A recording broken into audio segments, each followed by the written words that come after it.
Hi, I'm Jono, and if you're new here, I do pencil drawings.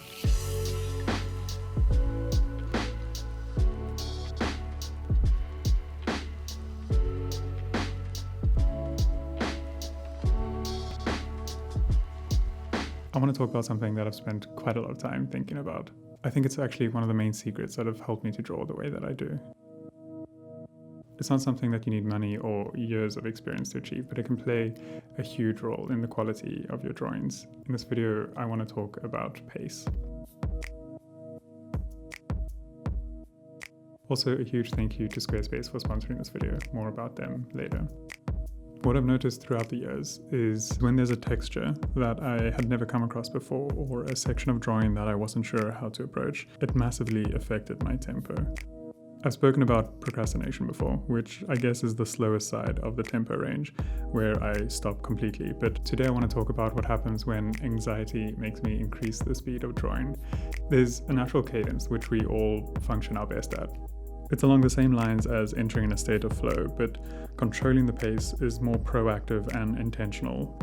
A state of flow isn't something you can really control. You can only do things to try and encourage yourself to slip into that state. Pace, on the other hand, is. There's always something so rewarding in noticing when I've drifted out of my ideal pace. There's a catharsis in identifying a moment where I've sped up and been able to acknowledge that and bring myself back into my ideal pace. Time and time again, it's proved itself to just make me feel better about what I'm working on in the moment. So I'm quite excited to share that idea with a lot of artists who have been struggling with concentration. I think being mindful of the speed at which you're working can really help a lot of people rediscover their love for what they do and also just take some of the stress and anxiety out of the practice. Anxiety is inevitable in the creative process, but what we do have control over is how we react to it. Everyone's reactions will be different when put under stress, and we need to put work and effort into figuring out what our telltale signs are when we're in an anxious state. For example, I've identified that beginning to work faster is mine. I might be failing at getting a text right, and I can feel the anxiety growing. As a result, I begin to panic and work quickly, hoping that the faster I work, the sooner I might be able to solve the texture. But what actually happens is my work suffers, and the enjoyment of drawing is lost. I've learned to remind myself to find my tempo. In my case, slowing down my work helps me to be more constructive in finding a solution.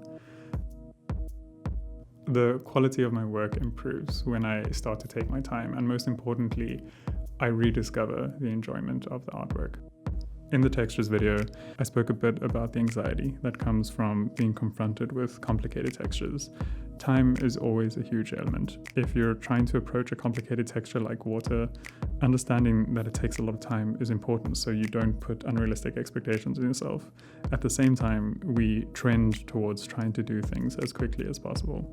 And so finding a balance between these two is important. When I identify that it's happening, that I'm starting to feel like I'm rushing through an artwork, the solution is to slow my pace down. So if you're struggling to recognize this tendency in your own work, here's an exercise that you can try. Find a piece of your work that is particularly challenging, something that maybe brings up a little bit of anxiety when you're trying to achieve the texture or whatever it might be, and set aside 15 minutes. The goal of this 15 minutes is not to try and nail the texture or do anything to work hard or anything like that. What you're trying to do here is to notice when you start feeling a bit anxious about not getting the texture right, and notice what that does to your tempo, what that does to your pace, and hopefully with a bit of luck, you will start speeding up or something will happen. And being able to notice when we drift out of that rhythm or out of that pace and bring ourselves back into that rhythm can go such a long way in making better micro decisions to solve or achieve whatever problem we're struggling with. Before I end this video, I just want to give a quick shout out to this video sponsor, Squarespace.